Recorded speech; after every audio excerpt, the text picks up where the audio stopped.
খুলনায় স্যামুয়েল হানিম্যানের ২৭১তম জন্মজয়ন্তী পালিত। আসসালামু আলাইকুম। এমকে টেলিভিশনের নিয়মিত সংবাদে আপনাদের স্বাগত জানাচ্ছি আমি শারমিন মিনা। এতক্ষণ শুনছিলেন সংবাদ শিরোনাম, এখন ডেস্ক থেকে বিস্তারিত।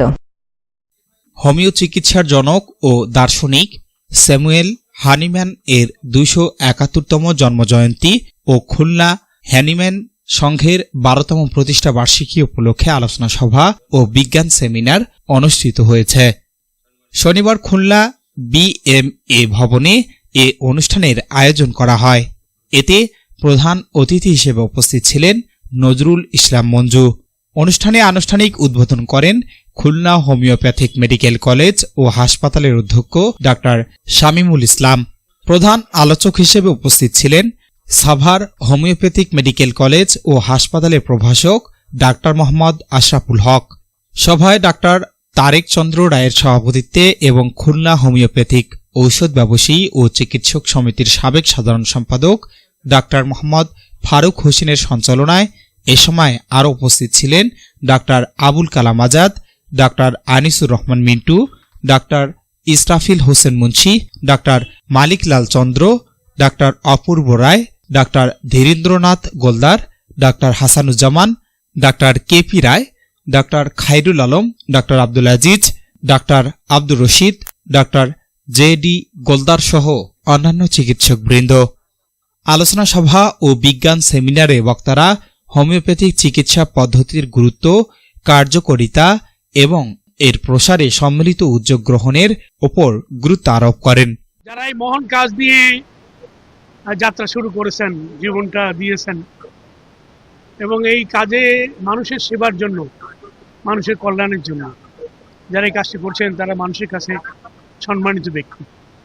এবং খালি সম্মানিত না, এই মহান পেশা থেকে তারা যাতে আরও বেশি কাজ করতে পারেন তার জন্য আমাদের সর্বোচ্চ সহযোগিতা থাকবে।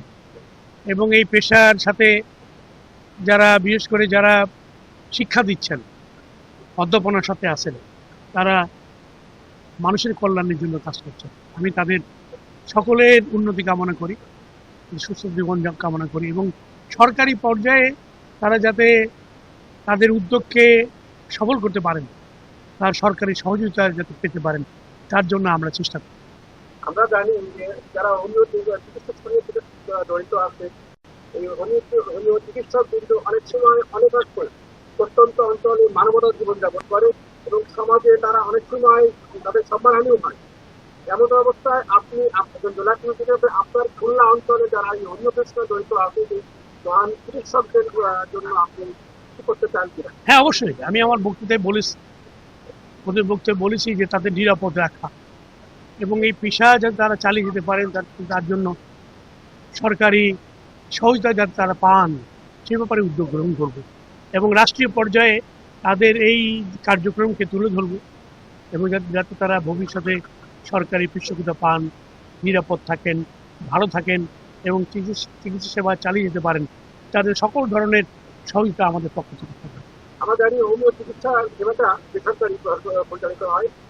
আপনি বলেছেন যে আগামী কয়েকদিন পরে সারা দেশের যে জেলা প্রশাসক তাদের সঙ্গে আপনার প্রাইম মিনিস্টার একটা মিটিং আছে। আমরা কি আশা করতে পারি হোমিও চিকিৎসাকে সরকারিকরণের কোনো উদ্যোগ নেওয়া যায় কিনা, বা আপনি এই ধরনের প্রস্তাব আসলে আমরা সরকারের কাছে বিবেচনার জন্য পাঠাবো, যাতে করে সরকার, যেহেতু এখানে বক্তারা বলেছেন যে তারা দেশের 40% মানুষ এই চিকিৎসা সেবা পান, এটা একটা বড় ধরনের চিকিৎসা সেবা কার্যক্রম, সেই কার্যক্রমকে সরকারি স্বীকৃতি দেওয়া এবং সরকারি পৃষ্ঠপোষকতা যাতে তারা পান সে ব্যাপারে সরকার যাতে ধরনের পদক্ষেপ নেন। S Rahman, news desk, MK television. শেষ করছি এমকে টেলিভিশনের নিয়মিত সংবাদ। এতক্ষণ সাথে থাকার জন্য সবাইকে অনেক অনেক ধন্যবাদ।